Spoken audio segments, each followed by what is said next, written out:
শিক্ষা অর্জন করার ক্ষেত্রে কোনো সীমা নেই, এই কথাটির প্রমাণ দিয়েছেন জামিয়া মাদানিয়া বারিধারার একজন মুরব্বী ছাত্র।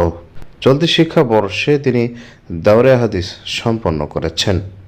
তার বয়স আনুমানিক ৬৫ থেকে ৭০ বছরের মধ্যে হলেও তার ইলমের প্রতি অবিচল আগ্রহ এবং প্রচেষ্টা সত্যি অনুকরণীয়।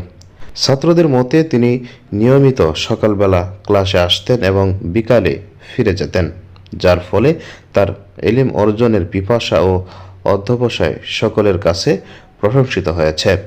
এই চমৎকার দৃশ্য সরাসরি দেখে অনেকেই মুগ্ধ হয়েছেন। এমনকি তাদের মধ্যে কেউ কেউ জানিয়েছেন যে এই ধরনের দৃশ্য দেখা তাদের জন্য ছিল এক অনন্য অভিজ্ঞতা। মুরব্বির এই প্রচেষ্টা সকলের জন্য শিক্ষণীয়।